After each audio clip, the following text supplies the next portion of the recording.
맨 처음 이 세상에는 하나님 한 분밖에 안 계셨어요. 어느 날 하나님께서는 당신의 선하신 뜻 가운데 온 세상을 말씀으로 창조하셨어요. 첫째 날에는 빛과 어둠을, 둘째 날에는 파란 하늘을, 셋째 날에는 바다와 땅, 그리고 땅 위에 풀과 채소와 과일을 만드셨어요. 넷째 날에는 환하게 빛나는 해와 달과 별들을 만드셨고, 다섯째 날에는 하늘을 훨훨 나는 새들과 바다에서 헤엄치는 물고기들을 만드셨어요. 그리고 여섯째 날, 하나님의 형상대로 사람을 만드시고 참 좋구나 라고 하시며 매우 기뻐하셨어요. 그 첫사람은 아담인데 하나님께서는 그를 하와와 함께 에덴 동산에 살게 하시면서 그곳을 잘 돌보고 하나님께서 주신 모든 것들을 마음껏 즐기라고 하셨어요. 하지만 동산 한가운데 있는 선악을 알게 하는 나무 열매만은 절대로 먹지 말라고 하시면서 만일 먹으면 반드시 죽게 될 거라고 경고하셨어요. 안타깝게도 아담과 하와는 사탄의 꼬임에 넘어가 그 명령을 어기고 말았어요. 하나님의 말씀보다 사탄의 말을 더 신뢰해서 선악을 알게 하는 나무의 열매를 먹고만 거예요. 그렇게 아담이 죄를 짓자 그 즉시 그들에게 무서운 저주가 임했어요. 여자는 아이를 낳기 위해 심한 고통을 겪게 되었고 남자는 힘들게 일해야만 음식을 얻을 수 있게 되었어요. 사람들은 서로를 미워하게 되었고 병에 걸려 아파하고 늙어 죽게 되었어요. 그리고 무엇보다도 하나님과의 관계가 끊어지게 되었어요. 그런데 이 일들이 아담 이후에 태어난 모든 사람에게도 일어났어요. 왜냐하면 아담은 모든 사람의 대표였기 때문이에요. 이제 모든 사람은 하나님을 알 수도 하나님께 가까이 갈 수도 없게 되었어요. 그리고 결국 영원히 불타는 뜨거운 지옥에서 영원한 고통을 겪어야만 했어요. 그렇다면 이제 모든 사람에게는 아무 소망이 없는 걸까요? 이제 그 무서운 저주가 모든 사람에게 임하게 되는 걸까요? 아니에요. 하나님께서는 여전히 하나님의 백성들을 사랑하셨어요. 그래서 영원전에 이미 그들을 위한 구원을 계획하셨고 그 저주가 선포된 에덴 동산에서 구원주이신 예수님께서 오신다는 복음의 약속을 선포하셨어요. 이후 하나님께서는 아브라함과 아브라함의 아들들에게 그리고 이스라엘 백성들에게 그 복음의 약속을 더욱 분명히 선포하셨어요. 심지어 하나님의 백성들이 하나님을 멀리하고 거짓신을 섬기며 그 약속을 믿지 않을 때에도 그들을 포기하지 않으시고 그 복음의 약속을 더욱 신실하게 선포하셨어요. 그리고 드디어 그 복음의 약속이 성취되었어요. 성자 예수님께서 하늘 보좌를 버리고 죄인의 구원주로 이 땅에 오신 거예요. 우리의 죄를 깨끗하게 씻겨주시기 위해 우리에게 영원한 생명을 주시기 위해 연약한 아기의 모습으로 베들레헴의 마구간에서 태어나셨어요. 우리를 죄와 사망의 저주에서 해방시켜 주시기 위해 이 땅에 오신 구원주 예수님을 소리 높여 찬양해요.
땅에 오셔서 한 일은 무엇인가요? 많은 사람들로부터 섬김과 높임을 받으셨나요? 아니에요. 오히려 예수님은 약한 사람과 소외된 사람과 죄인을 가까이 하시고 그들을 섬기셨어요. 병든 사람을 치료하시고 죽은 사람을 살리셨어요. 그뿐만 아니라 예수님은 완전한 사람으로서 우리가 겪는 고통을 모두 다 겪으셨어요. 우리처럼 배고플 때 밥을 드셨고 피곤할 때 주무셨어요. 게다가 사탄의 유혹도 받으셨어요. 물론 그 가운데 예수님은 그 어떤 죄도 짓지 않으셨어요. 예수님께서 그처럼 우리의 모든 고통을 다 겪으신 이유는 우리의 아픔과 괴로움 그리고 약함을 다 겪으셔서 우리를 더욱 깊이 공감해 주시기 위함이었어요. 그리고 그 모든 상황 속에서 우리 대신 하나님의 말씀에 온전히 순종하셔서 우리가 하나님 앞에 이롭게 여겨지도록 하기 위함이었어요. 그럼 예수님께서 이 땅에 오신 이유도 우리와 같이 어려움과 고통을 당하신 이유도 다 우리를 위해서 하신 일이었네요. 우리를 섬기시고 우리의 구원을 위해 고난을 당하신 은혜로우신 예수님을 감사함으로 찬양해요.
당시 십자가 형벌은 아주 못된 범죄자가 받는 끔찍한 형벌이었어요.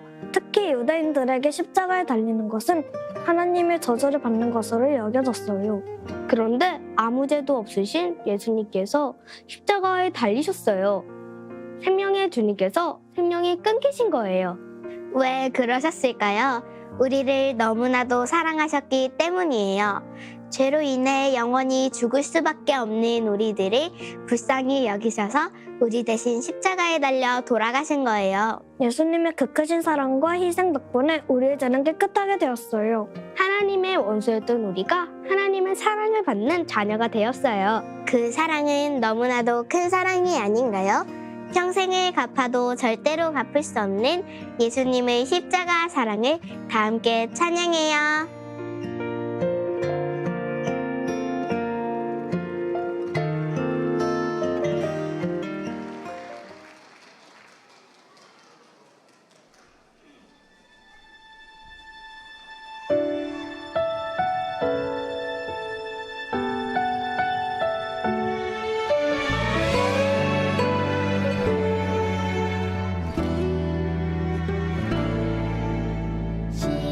십자가에 달리신 주님, 그의 한없는 그 사랑을 보내 우리 죄 위해 그 아픔까지 참으시며 그 생명까지 내어주셨네. 그 십자가, 그 십자가, 그 십자가 날 새롭게 하고 십자가에 흘리신 그 보혈 주님의 사랑 알게 하셨네.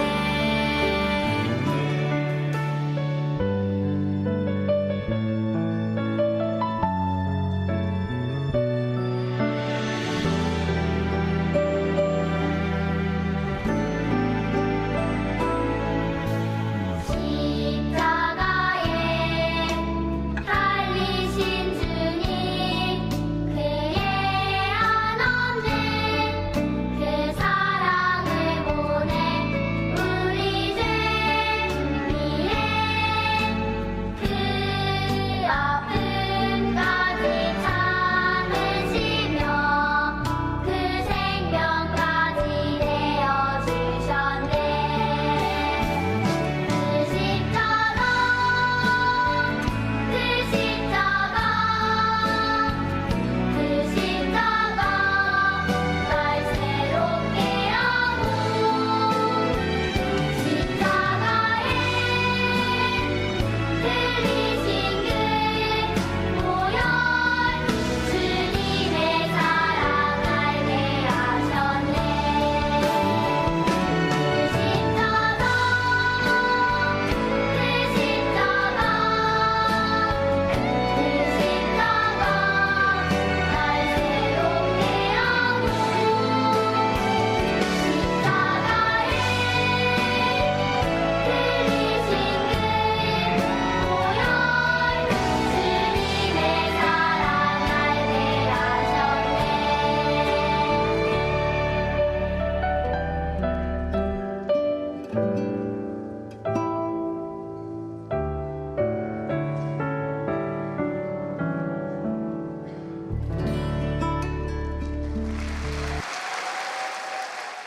예수님이 무덤에 장사되신 지 3일째가 되었어요. 여전히 예수님의 무덤 입구는 큰 바위로 굳게 닫혀 있었고 로마 병사들이 그 앞을 지키고 있었어요. 예수님을 사랑하는 많은 제자들은 예수님을 그리워하면서 크게 슬퍼하고 있었어요. 이때 예수님은 사망 권세를 깨뜨리시고 다시 살아나셨어요. 이렇게 예수님께서 하나님의 아들이시며 구원주이심을 온 세상에 선포하셨어요. 예수님은 이미 죽은 사람과 지금도 살아있는 사람의 주님이 되셨어요. 그리고 부활의 첫 열매가 되셔서 우리에게 부활 소망을 갖게 하셨어요. 예수님의 빈 무덤을 확인한 여인들은 깜짝 놀라면서 그 소식을 제자들한테 전했어요. 어떤 제자들은 그 사실을 의심하기도 했지만 나중에는 모든 제자들이 크게 기뻐하면서 부활의 예수님을 찬양했어요. 그리고 평생 그 부활의 복된 소식을 온 세상에 힘써 전했어요. 우리도 부활의 예수님을 온 마음과 힘을 다해 찬양하며 다 함께 전해요.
주님이 계시고 사흘 만에 다시 사신 주 말씀 이루시며 부활의 첫 열매 되셨주 나를 구원하신 주님의 사랑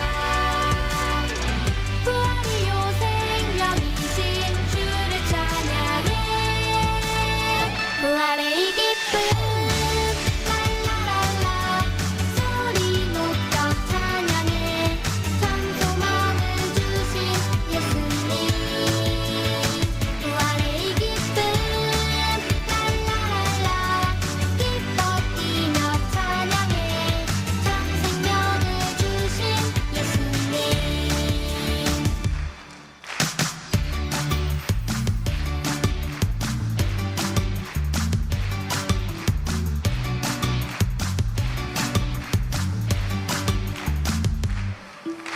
주님이 계시고 사흘 만에 다시 사신 주 말씀 이루시며 부활의 첫 열매 되셨주 나를 구원하신 주님의 사랑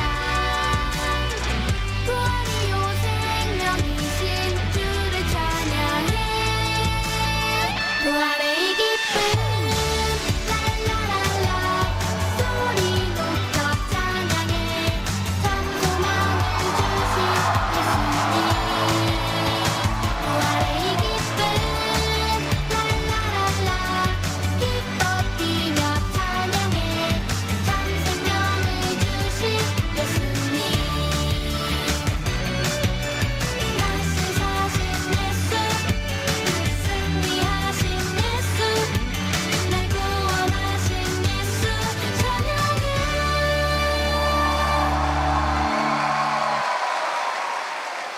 부활 이후 예수님은 40일 동안 이 땅에 계시다가 제자들이 지켜보는 가운데 원래 계시던 하늘로 올라가셨어요. 예수님은 이제 그곳에서 편안하게 쉬고 계실까요? 아니에요. 예수님은 하나님의 보좌 우편에서 우리를 위해 쉬지 않고 기도하고 계세요.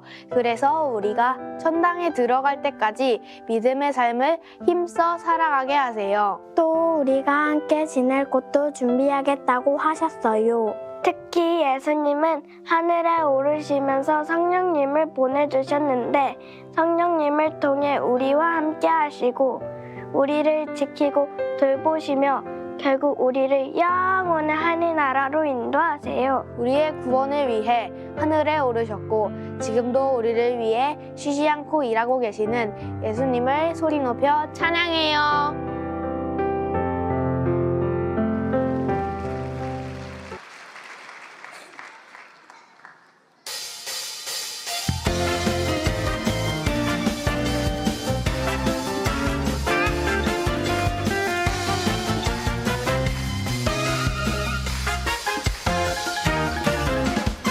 예수님이 올라 하늘나라 가시었네. 나를 사랑하신 예수님이 성령님 보내주시었네. 우리 예수님이 올라 하늘나라 가시었네. 나를 사랑하신 예수님이 성령님 보내주시었네. 예루살렘 온 유다와 사마리아 땅끝까지 주님 되라 말씀하신 예수님의 증거에 예수님이 올라 하늘나라 가시었네. 나를 사랑하신 예수님이 성령님 보내주시었네.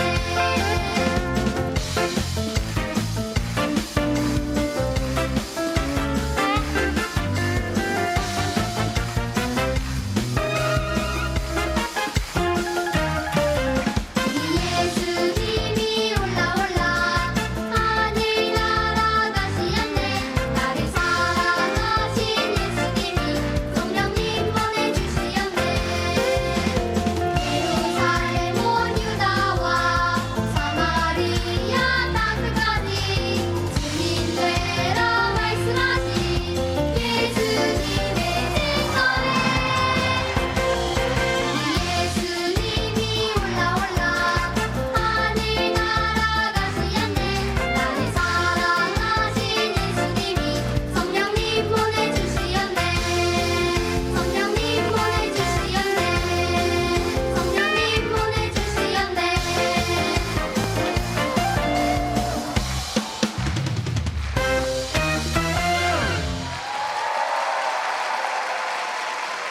예수님은 하늘로 올라가실 때 우리와 함께 해주실 것을 약속하시면서 복음을 전하라고 명령하셨어요.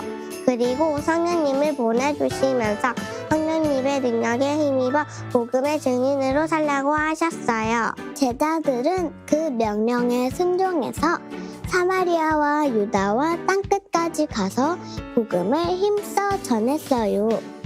이후 우리의 많은 신앙의 선배님들도 그 사명을 죽도록 충성했어요.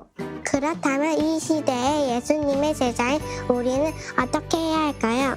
당연히 우리는 그분들처럼 언제 어디서든지 그 누구에게나 복음을 힘써 전해야 해요. 죄인의 구원주로 오신 예수님을, 나에게 영원한 생명을 주신 예수님을 담대히 전해요.